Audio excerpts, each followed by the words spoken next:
ओम शांति।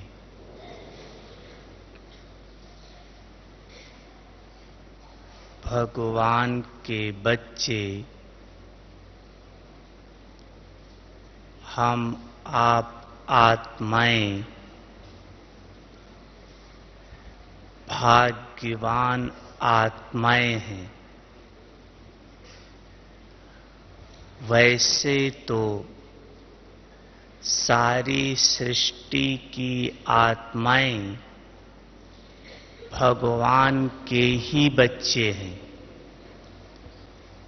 लेकिन हम आप आत्माओं ने भगवान को पहचान लिया, इसलिए भाग्यवान बन गए।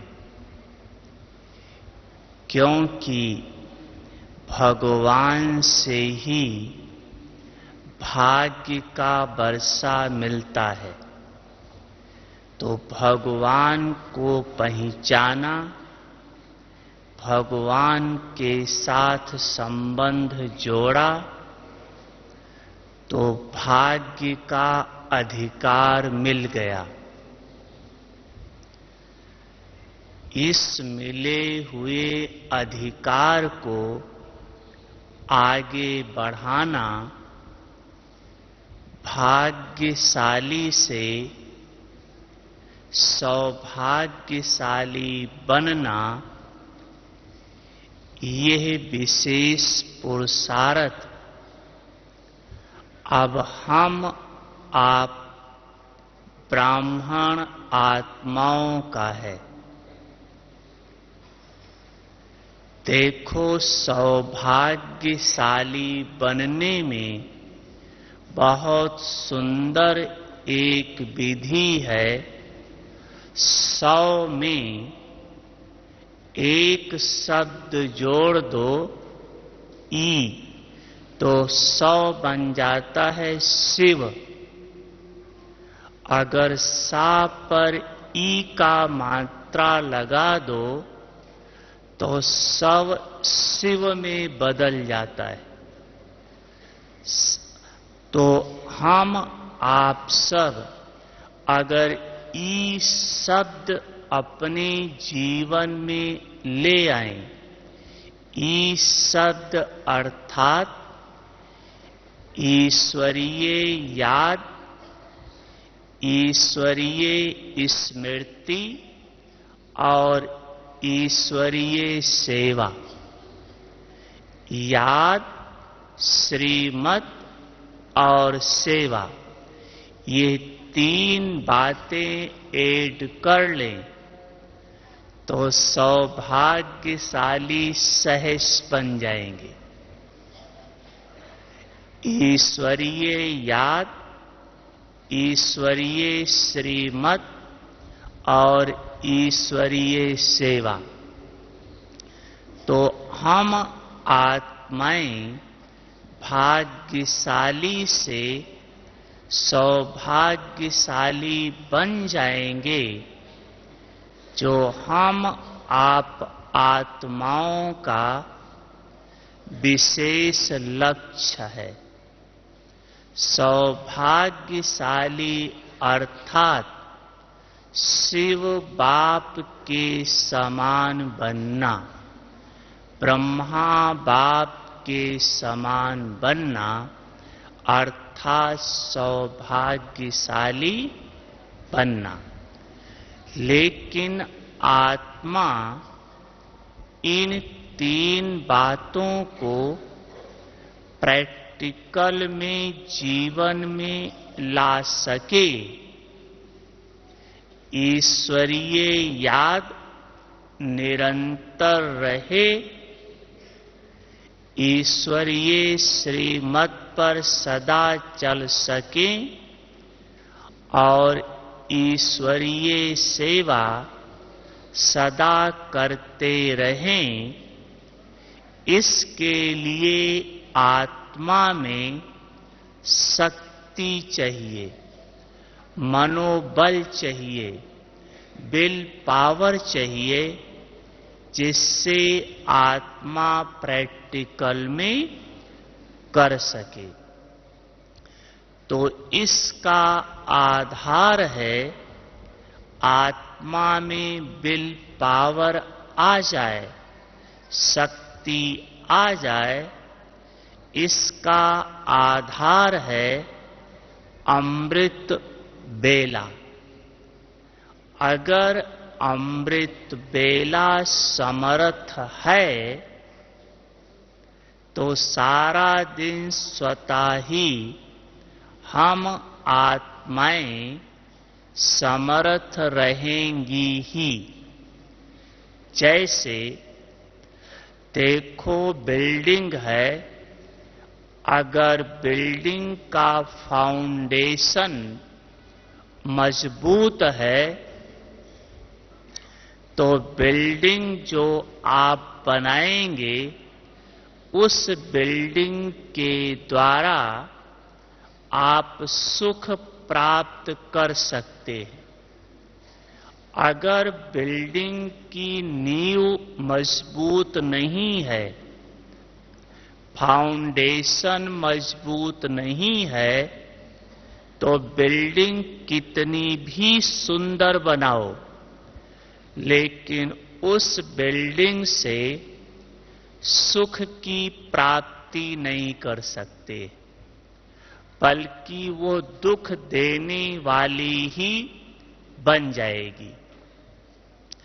ऐसे अगर अमृत बेला आपका पावरफुल नहीं है, समर्थ नहीं है, तो दिन में आत्मा कितना भी पुरुषार्थ करे, समर्थ स्थिति की अनुभूति के लिए निरंतर बाबा की याद रहे या हम निरंतर श्रीमत पर चल सके, ये नहीं हो सकेगा। अगर अमृत बेला समर्थ नहीं है तो जैसे बिल्डिंग का फाउंडेशन मजबूत नहीं है तो बिल्डिंग कभी गिर सकती है, दुख दे सकती है।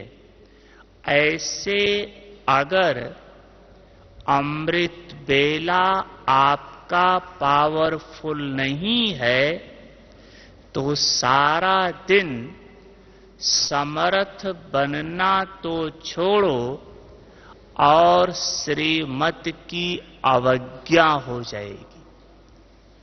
कुछ भूल भी हो सकती है, कोई विकर्म भी हो सकता है। इसलिए अमृत बेले को समर्थ बना लो तो सौभाग्यशाली सहज बन जाएंगे।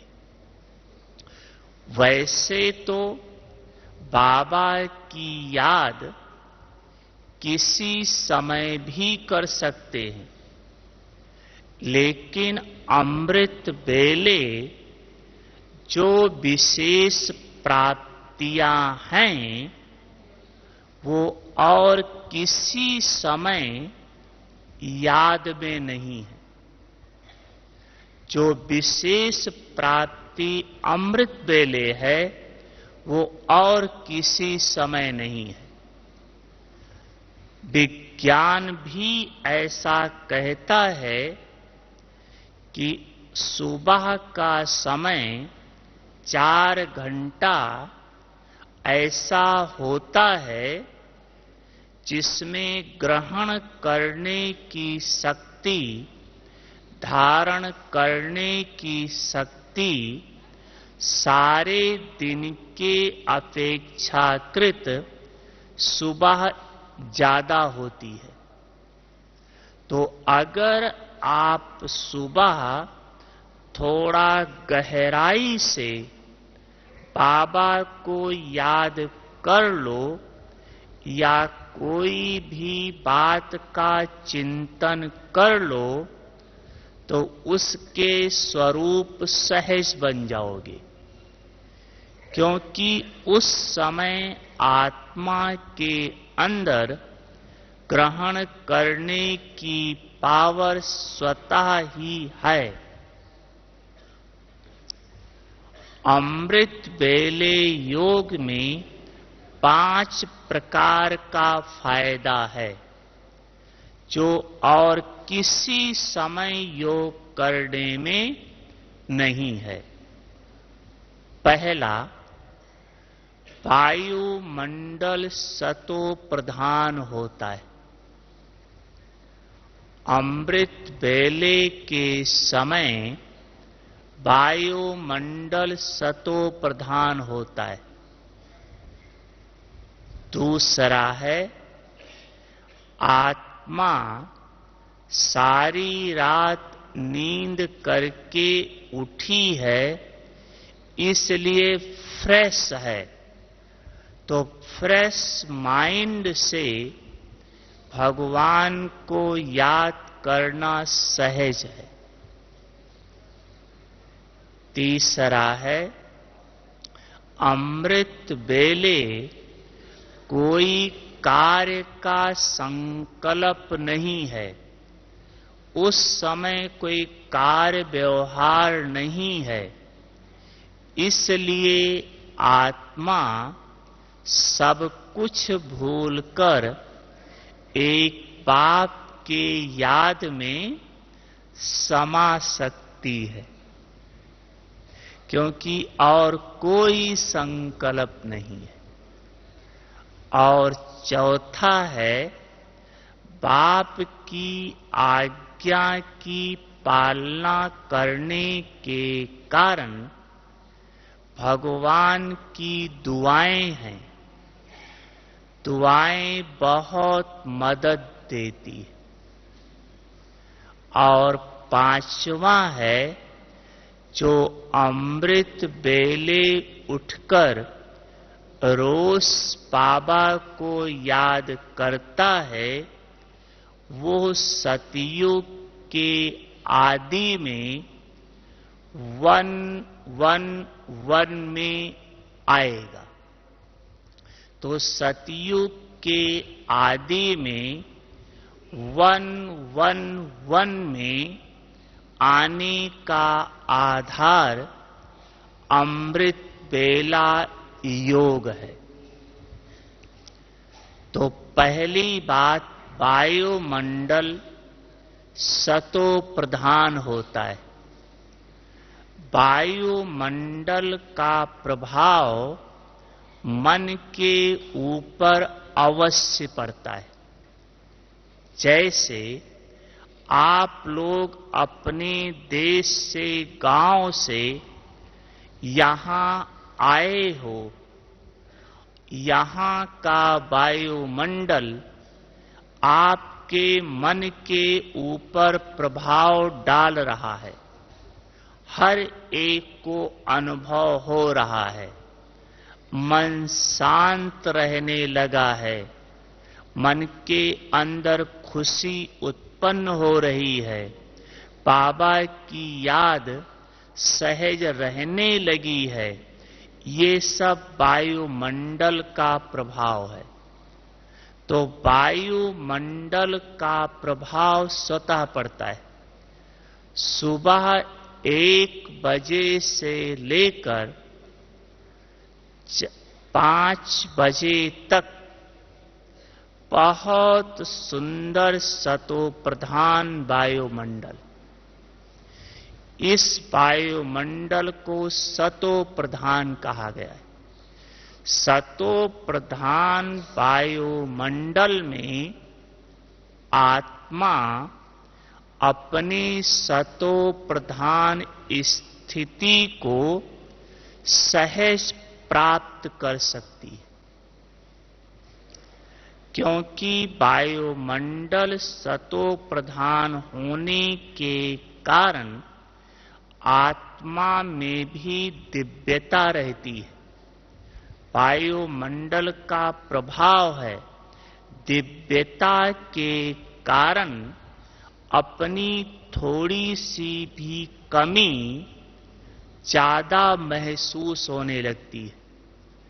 और उस कमी को खत्म करने का उस समय गहरा संकल्प चलता है ऐसा अनुभव।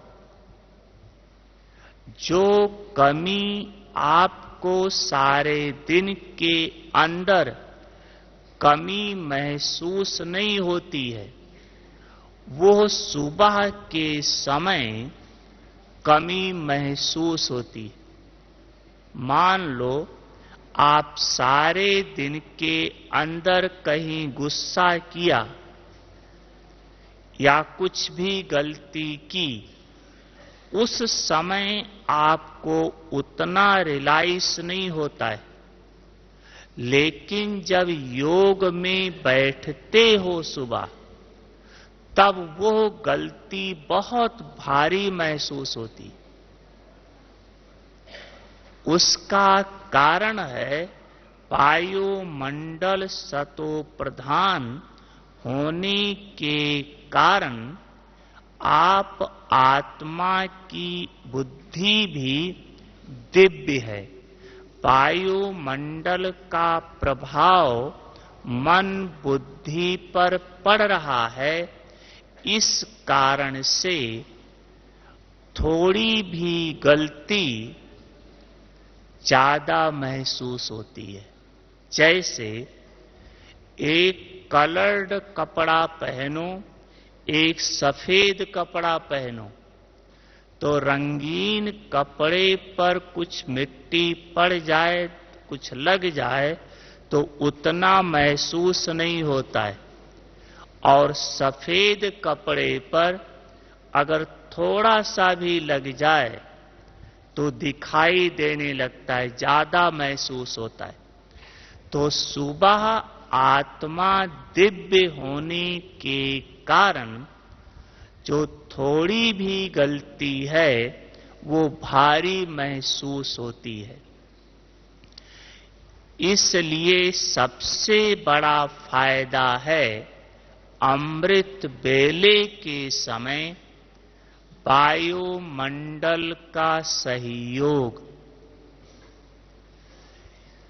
इस समय आप लोग यहां आए हुए हैं, यहां तो कुछ घर की जिम्मेदारी नहीं है। यहां आप लोग 10 बजे क्लास पूरा होता है, 10:30 तक सो जाओ, 1 बजे या 2 बजे उठ करके योग का अभ्यास करो। जो आप यहां 5-6 दिन जितना दिन भी रहते हैं, आप कमाई जो कर सकते हैं वो घर में 1 साल में भी नहीं कर सकते। क्यों? वायुमंडल का सहयोग है, यहां और कोई काम नहीं है। आपका मन बाबा की तरफ खुद ही खींचेगा। आप उठ करके देखो इसी संकल्प से कि मुझे कमाई करनी है, बाबा को याद करना है, यह संकल्प लेकर सो। सुबह जैसे आंख खुलती है, आप देखेंगे कि आपके मन की खींच बाबा की तरफ होने लगेगी। तो पहली बात वायुमंडल का सहयोग है।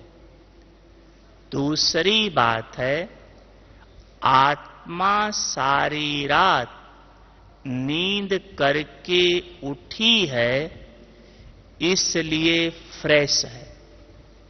लेकिन सुबह फ्रेश वो होंगे जो सतो प्रधान नींद में सोए हुए होंगे।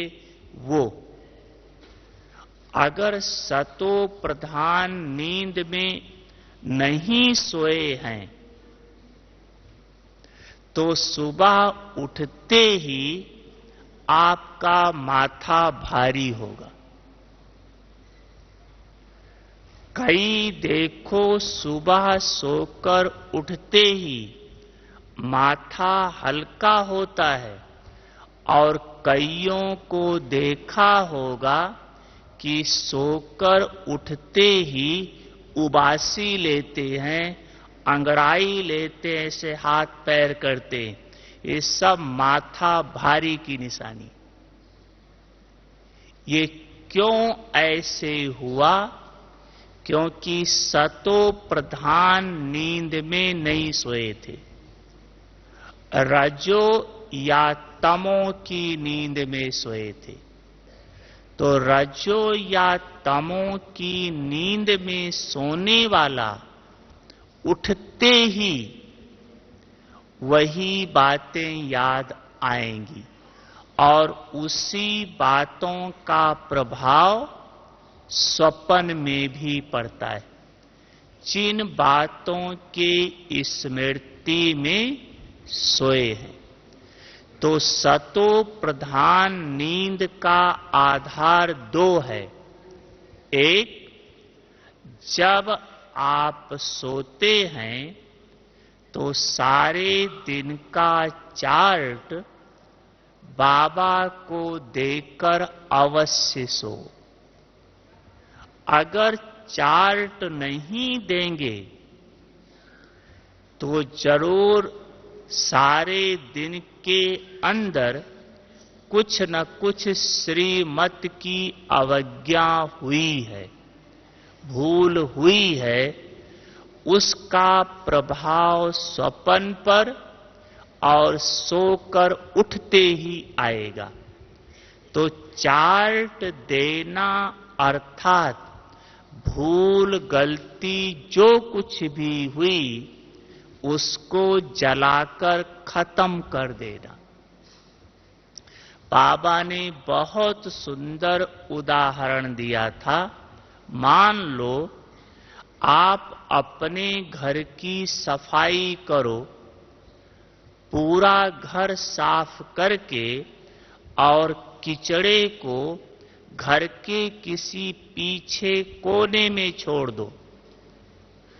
क्या घर के पीछे कोने में जो किचड़ा पड़ा है उस किचड़े से क्या होगा? मच्छर पैदा होंगे, और वो मच्छर किसको काटेंगे? जिसका घर है। भल आपने किचड़ा कोने में छोड़ा है, लेकिन मच्छर तो पूरे घर में फैल जाएंगे ना।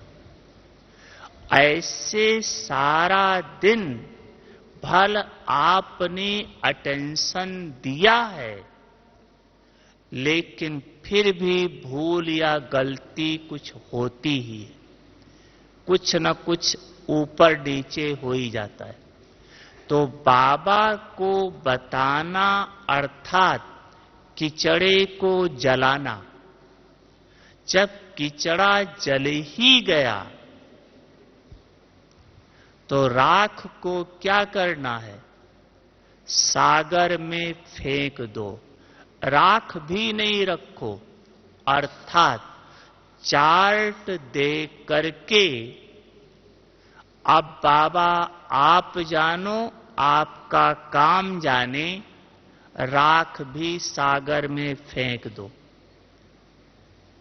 चार्ट दे करके फिर ये नहीं सोचो कि पता नहीं बाबा ने माफ किया या नहीं किया, ये ऐसा हुआ या हुआ नहीं। दिया जलाया, सब सागर में फेंक दो। बाबा जाने, बाबा का काम जाने। तो पहली बात चार्ट देना, और दूसरी बात बाबा की याद में बाबा के गोद में सो जाना। चारपाई पर नहीं, बाबा मां की गोदी में सो जाना। बाबा को याद करते करते बाबा की गोद में सो जाओ, वो नींद सतो प्रधान नींद होती है। उस नींद में या तो आपको स्वर्ग दिखाई देगा, अपना घर दिखाई देगा, या बाबा से रूह रिहान करते हुए अनुभव होगा, या हो सकता कुछ साक्षात्कार भी हो जाए। तो बाबा की याद में सोना ये है सतो प्रधान नींद। ऐसे नहीं सोना, लेकिन बाबा को याद करते करते सोना। चलो बाबा की ओम शांति। और तीसरी बात है कि आत्मा को उस समय कोई कार्य व्यवहार की जिम्मेदारी नहीं है। सारे दिन के अंदर तो कर्म की जिम्मेदारी रहती ही है। आप कितना भी भूलना चाहो, लेकिन जो कर्म की जिम्मेदारी है वो बार बार याद आ ही जाती है। लेकिन सुबह कर्म की जिम्मेदारी न होने के कारण आत्मा निसंकल्प स्थिति को प्राप्त कर सकती है। बाप में समा सकती है। बस आप और बाप दोनों मिलकर एक हो सकते हैं। यह अनुभव का समय अमृत बेला ही है। और यह अनुभव बड़ा सुखद अनुभव है और सारे दिन के लिए बहुत बड़ी टॉनिक मिल जाएगी, ताकत मिल जाती। तो अमृत बेला निसंकल्प स्थिति सहज बन सकती है। और चौथी बात है, भगवान की आज्ञा का फल, भगवान की दुआएं आपको बहुत आगे बढ़ा देगी।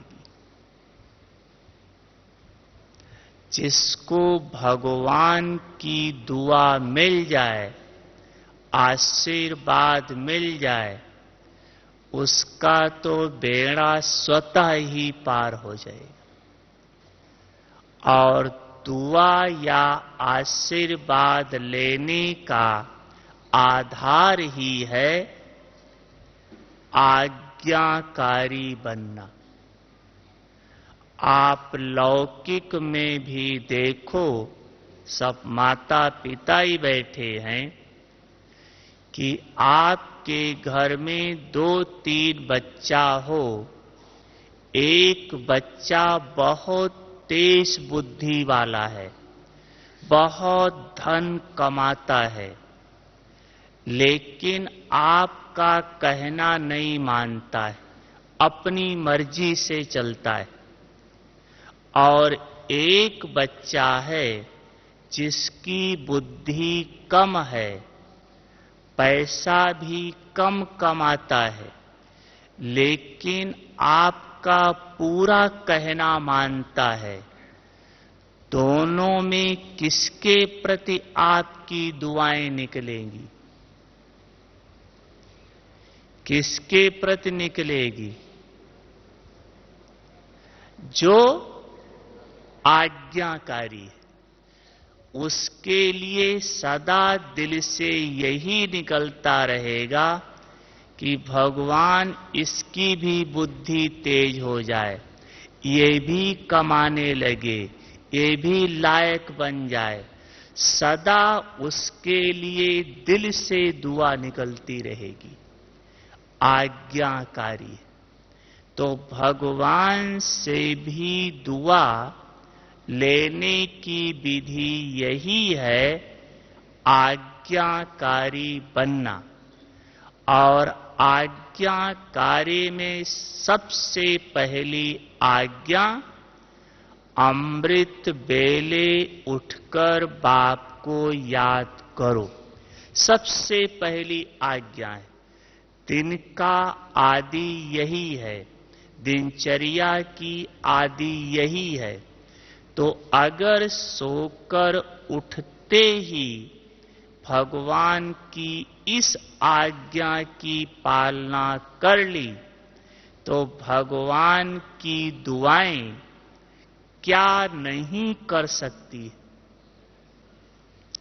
सिर्फ भगवान की दुआ लेने के निमित्त बन जाए बस। और वो दुआ लेने की विधि है, आज्ञाकारी में भी विशेष आज्ञा क्या है, आप थोड़ा ध्यान देकर मुरली तो सुनते हैं, ध्यान देना मुरली में। बाबा 4 से 5 योग के लिए तो मुख्य आज्ञा ही है, उठना ही है। लेकिन कई बार बाबा मुरली में कहता है 1 बजे उठो, 2 बजे उठो, 3 बजे उठो। अब ये जो कभी शब्द कहता है, अगर उसको प्रैक्टिकल में ले आओ तो देखो भगवान के दिल पर कितना जल्दी चढ़ जाओगे। क्योंकि बाबा प्यार सबको करता है, लेकिन दिल से प्यार उसी को करता है जो बाबा की हर श्रीमत को प्रैक्टिकल में लाने का पुरुषार्थ करता है। अब बाबा मान लो कल मुरली में कहता है 1 बजे उठो, 2 बजे उठो, मान लो कहता है। अब अगर उठ जाओ तो देखो कितनी दुआएं बाबा देता है। और अगर आप उसी रूटीन पे ही चलो जैसे चल रहे हैं तो प्यार तो करेगा, लेकिन एक्स्ट्रा नहीं मिलेगा। जैसे नॉर्मल मिलता है उतना ही मिलेगा। और 5वां है कि जो रोज सुबह उठकर योग करते हैं वो सतयुग के 111 में आएंगे। देखो 72 की मुरली में बाबा ने कहा था समय का महत्व।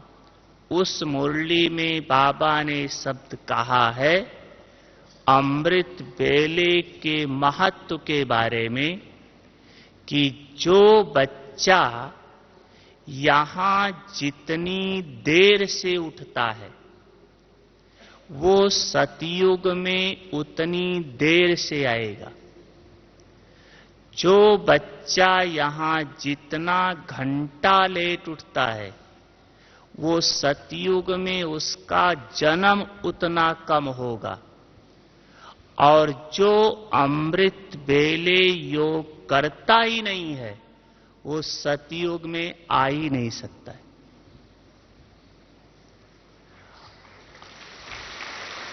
अब आप अपने से देखो कि जब से हम ब्राह्मण बने हैं तब से आज तक अमृत बेले का योग मिस किया है या नहीं, किसी भी कारणवश।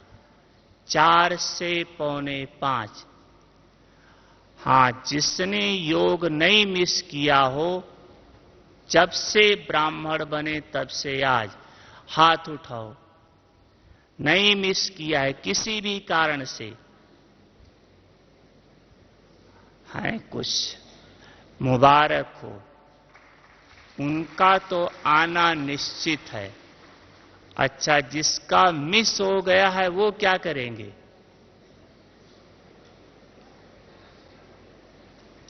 111 में नहीं आना है, 111 में नहीं आना है, आना है तो आज से एक काम करो। आप लोग क्लास पूरा होने के बाद बाबा के कमरे में जाकर बाबा को पत्र लिखो,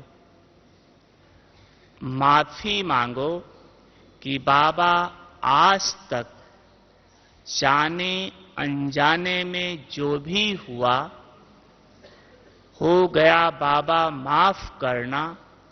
अब आज से हम कभी अमृत पेले का योग मिस नहीं करेंगे और इस प्रतिज्ञा के साथ कभी मिस नहीं होने दो, तो 111 में आ जाएंगे। मंजूर है? पांडव मंजूर है? शक्तियां मंजूर है ना? ये मुबारक हो, आज से पक्का कर लो। कई बच्चे ऐसा है कि 2 बजे या 1 बजे उठते हैं, 4 बजे तक योग करके फिर सो जाते। देखो, 4 बजे से पहले योग करना, इसको कहा जाएगा ओवर टाइम करना। ओवर टाइम का डबल पैसा मिलता है, प्राप्ति ज्यादा है। लेकिन ओवर टाइम तब कहा जाएगा जब ड्यूटी का टाइम जो है 8 घंटा, उस 8 घंटा करने के बाद करेंगे, उसको ओवर टाइम कहा जाता है। तो जो 4 से 5 योग का टाइम फिक्स है, उसको भी करना है। अगर वो छोड़ करके 2 बजे योग किया तो वो ओवर टाइम नहीं हुआ, वो पार्ट टाइम हुआ। पार्ट टाइम का थोड़ा पैसा मिलता है। इसलिए 4 से 4:45 तक योग अवश्य करना है। ये पाठ पक्का करो अमृत बेले का। आप इस महत्व को समझो। जो सुबह योग में 4 से 4:45 जो योग में अगर सर्व प्राप्तियों का आप अनुभव करते हो, तो सतयुग के आदि में सर्व प्राप्ति संपन्न राज्य मिलेगा। अर्थात महाराजा के राजघराने में ही रहेंगे, जिसको बाबा रॉयल फैमिली कहता है। प्राप्ति संपन्न राज्य मिलेगा। अगर सुबह योग में उठते हैं, कभी सर्व प्राप्तियां होती हैं, कभी नहीं होती हैं, तो शुरू से ही सर्व प्राप्ति संपन्न में नहीं आओगे। अगर आप रोज उठ रहे हैं लेकिन सर्व प्राप्तियां नहीं हो पा रही हैं, तो सतयुग के 111 में अवश्य आओगे। लेकिन सर्व प्राप्ति संपन्न राज नहीं करोगे, बल्कि क्योंकि शुरू की आबादी कितनी है? 9 लाख है ना, तो 9 लाख में आ जाओगे। राजघराने में नहीं, लेकिन राजधानी में आओगे, लेकिन 111 में आओगे। तो इसलिए विशेष लक्ष्य रखो कि सुबह उठना भी है और सर्व प्राप्तियां हमें बाबा से करनी भी है। अमृत बेले के महत्व को थोड़ा सोचो। क्यों अमृत बेला सौभाग्यशाली बनाने का समय है? अमृत बेले के समय बाप और दादा दोनों बच्चों की विशेष पालना करते हैं। अमृत बेले के समय ब्रह्मा बाबा का क्या स्वरूप होता है और शिव बाबा का क्या स्वरूप होता है? अमृत बेले ब्रह्मा मां, जैसे आपने लौकिक में देखा है कि सुबह सुबह मां बच्चे को नहला धुला करके, खिला पिला करके और साथ में खाना और दे देती है। जब तक बच्चा स्कूल से वापस आए तब तक के लिए मां उसे समर्थ बनाकर भेजती है। ऐसे अमृत बेले ब्रह्मा मां क्या करती है? अमृत बेले ब्रह्मा मां जिन बच्चों का ब्रह्मा मां से स्नेह है, ऐसे स्नेही बच्चे को ब्रह्मा मां वतन में इमर्ज करके इष्टा सकाश देती है, इष्टा बल भरती है, जिससे वो बच्चा समर्थ बन जाता है। जैसे कल की मुरली थी कि बाबा सकाश देता है, सर्च लाइट देता है, करंट देता है। किसको? जो बच्चा सेवाधारी बच्चा था, अनन्य बच्चा था, जो बच्चा बाप को याद करता है, बहुत याद करता है, उसको बाबा करंट देता है, सकाश देता है, सर्च लाइट देता है। तो ऐसे जिस बच्चे का ब्रह्मा मां से स्नेह है, ऐसे बच्चे को ब्रह्मा मां वतन में इमर्ज करके सकाश देती है, सर्च लाइट देती है, जिससे वो बच्चा समर्थ बन जाता है। दूसरी बात, अमृत बेले ब्रह्मा मां का रूप बड़ा स्नेही रूप होता है। उस समय आप ब्रह्मा मां कहो या पिता कहो, ब्रह्मा बाप से आप स्नेह के आधार से अपने भाग्य की रेखा जितनी लंबी खिंचवाना चाहो खिंचवा सकते हो। उस समय ब्रह्मा बाप का रूप स्नेह का है, हिसाब किताब वाला नहीं कि इस बच्चे का यह कर्म है, इसलिए इसका भाग्य इतना ही है, इस बच्चे ने यह गलती की है, इसलिए इसका इतना ऊंचा पद नहीं है, यह सब बातें नहीं है। उस समय ब्रह्मा बाप भाग्य विधाता के रूप से बहुत स्नेही रूप में होता है। उस समय स्नेह के आधार से जितनी लंबी भाग्य की रेखा खिंचवाना चाहो, ब्रह्मा बाप भाग्य विधाता के रूप से उतनी लंबी रेखा खींचने के लिए तैयार बैठा है। आधार स्नेह और अमृत बेला।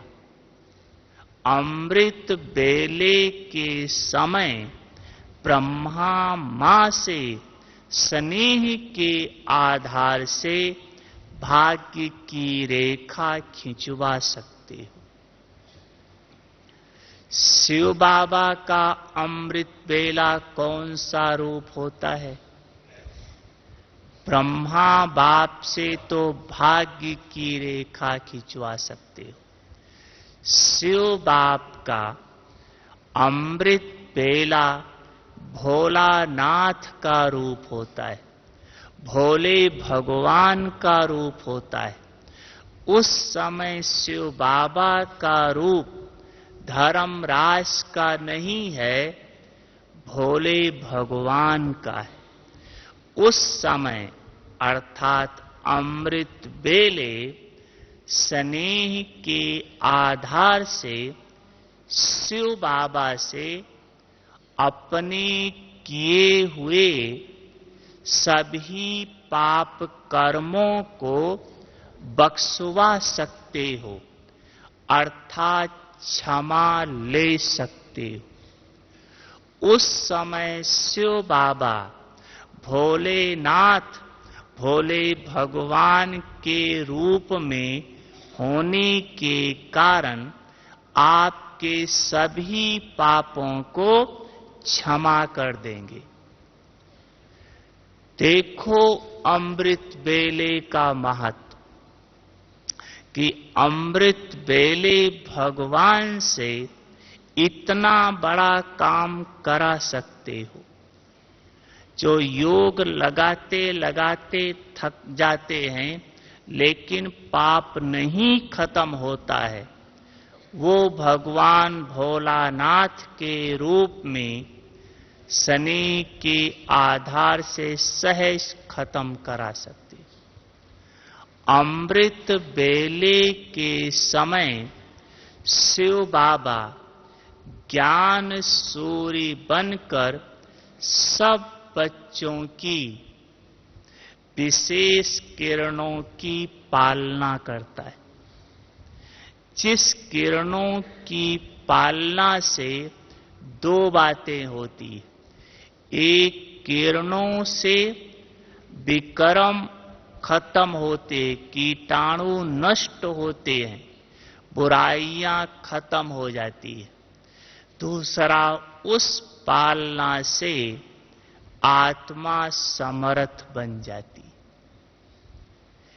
ये विशेष अमृत बेले बाप और दादा अर्थात मात और पिता दोनों विशेष पालना दे रहे होते। तो अमृत बेले के महत्व को समझकर अमृत बेले को समर्थ बनाओ। वैसे भी अमृत बेला शब्द ही कितना अच्छा है। अमृत फिर बेला, बेला मतलब समय।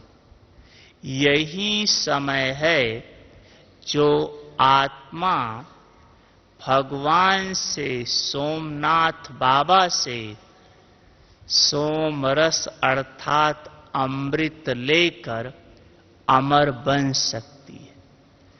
अगर सुबह नहीं ले पाए, अगर सुबह आप शरीर से टोटल न्यारे होने का अनुभव नहीं कर पाए, तो सारे दिन के अंदर कितनी भी मेहनत करो, न्यारे नहीं बन पाओगे। इसलिए इस समय को आप जितना सफल कर सकते हो, सफल कर लो, तो सारा दिन तो अपने आप ही चलता रहेगा।